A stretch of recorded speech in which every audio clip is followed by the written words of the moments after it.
Good afternoon, this is Steve, Mr. Steve the Programmer. Yes, indeedy. So, I am updating. I'm going to be uploading this to my GitHub when I actually swear my GitHub 100%. So, using VS Code, okay, so for doing all your programming. Now, I was just going to send this to my WhatsApp group, just to update them, but then I thought, you know what, I'm just going to check on my YouTube, and I'll just send them the link, or I'll send them the video as well. I don't know, either way.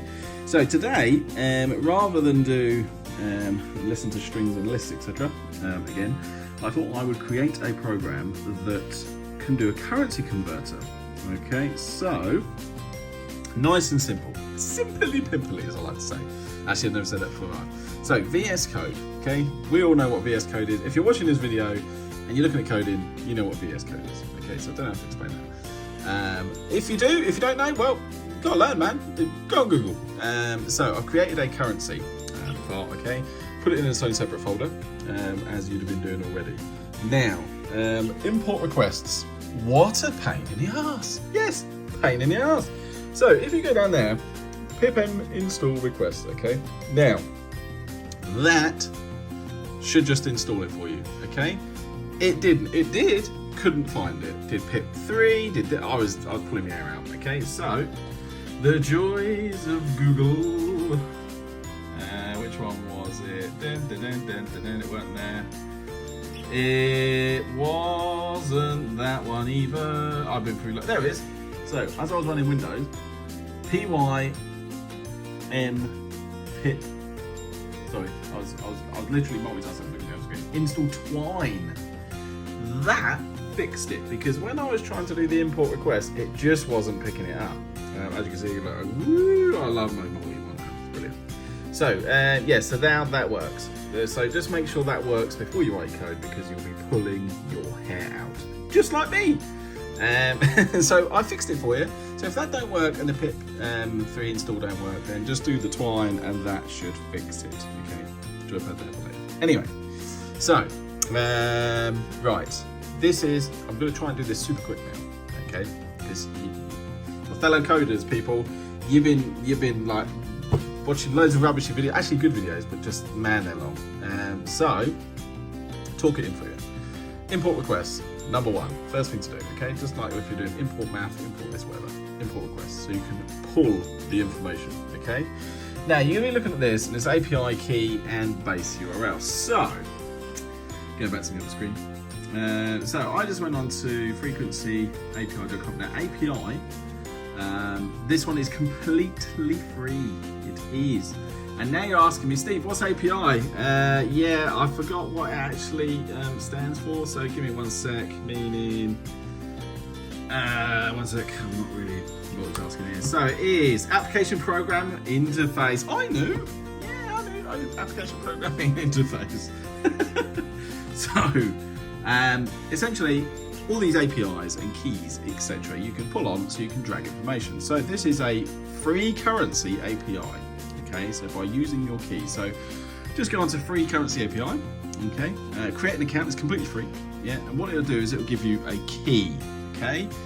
There's your key. So API key equals, then put it in as a string, and then just put your code in there, okay?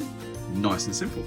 Then once you've done that, we go into Request Playground, and then this is the URL, okay? So to explain this bit, how can I explain this bit? There we go, nice and easy. So we've put in API meaning here. I say we, it was me. And you know it says up here search, yeah? And then after that is a question mark, and then it goes on blah, blah, blah, blah, blah. So it's giving you, well, it gives you the result of what you wanted, okay? So the result of what you wanted is in actual fact that's the URL to get to the request that you're after, okay? So there's your key, there's your URL. Just put an F string to it, and then just put it on. But after where it says API key equals delete, okay? Because it's a long thing. Delete the rest of it, and then just put in your curly braces the API key, okay? That will then bring in the information. Okay, now you're still following, peeps. You're still following. Okay. So currencies. Today I only wanted to do Great British Pound, Euro, USD, Australian dollar, Mexican, and then PLN, which I believe is Polish. And if I'm wrong, Georgie boy's going to moan at me. So don't moan at me, Georgie. So, but I'm pretty sure that's Polish. Hence why I put it on. You can have endless if you want to, but that's what I wanted. Okay. So, defining. Right. So we had to define the convert currency. So just made up a name there, and then it's the base. Okay.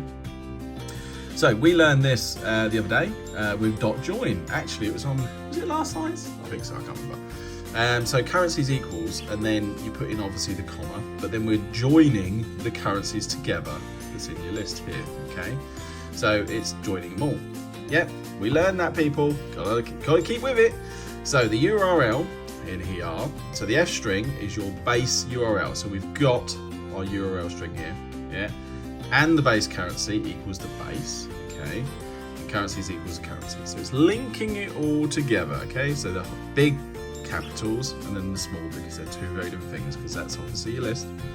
Okay, this is supposed to be getting a bit boring for you people, but stay with it. We're gonna get there. And then we did some try and accepts, etc. Okay, so what we wanted was the response, the request to get the URL, okay? And then we've got the data, so response, and then the JSON, or JSON, as I like to call it. And then return the data in the brackets in your list as in data. Okay.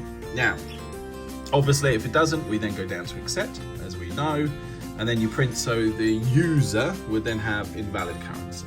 Okay. If you, for example, if you wrote in Billy Bob, I don't know, and then it would come back in invalid currency. Okay. You're with me so far, and then obviously return none. Okay, so while true, okay, so while this code is running and it is all true, the base equals input. So you're asking your user to enter a currency to convert. Just do a Q to quit, it's easy. I also made it all upper because obviously, you know, a user might put capital G, then a lowercase b, then a big P, etc., etc. So just make it all upper. Okay, so that will just make everything capital letters, as you should know by now. So, if the base, okay, the base rate that the user's asked for is Q, now we've put it as a large Q because don't forget, we've done upper. So make it a large Q, it will break the program, okay, and then get out. They could be free. And then, so data, okay, still with me, so we're still in this, so I made this a loop, okay, so while true, this all has to be over, okay, so while true, so the data is convert currency is the base. If not data, continue. Okay. And then the reason I put this in, okay, so delete database. Okay. If you run it and you don't have that, the one you've asked for will be in there, but always said number one. So what's the point of that? I'll show you that in a minute. And then for ticker is value in data and times. Items. And then print and then an F string again, the ticker and the value. Okay, now you're like, Steve, that was just like a lot of mumbo jumbo, yeah? So, yeah, let's delete that. Right, okay, so let's run our program as we know how to. So down here, please enter a base currency to convert. So I'm just going to do GBP, enter, and there we go. So in my list, I put Australian dollars, euros, Mexican, Polish, and USD. Okay, and it will continue again because I put it on a loop. Okay, so now if I show you this, delete that, save it, because I sometimes tend to find that these don't run that well. So let's just run it again. So GBP, boom. You see, that's just stupid, isn't it? Yeah, it makes no sense. So to not have to write that back in again, Control and Z, boop, and it'll just put it back in. You see, so I've done it. And then yeah, so then we'll run our program again, because it's like being weird on me. Here we go. So GBP, and there we go. Why has it stayed there? Oh no! See, this is what I tell you. These. Oh, it's because I have to quit. So let me quit because it's still running. There we go, then I'll save, and then I'll rerun it again, and then I'll put in GBP, and there we go, so the GBP's gone, okay, so it just makes it a lot better. So obviously it's 116 euro at the moment, which is the only one we're usually interested in, because, well, you go to Spain, don't you? So yes, there we go. And then when we do our big Q to quit, it closes down the program. And there we go. That's a 10-minute super duper paratrooper fast video. And if you're into coding, that's pretty useful. That can go on your GitHub because that is a project that you can actually use in your life. You see? That's the thing. Now I've got another one to do. But yeah, that's me for now. So enjoy your day, people, and yeah, you can, like, if you're not into coding, seriously, why are you watching this video, people? But yeah.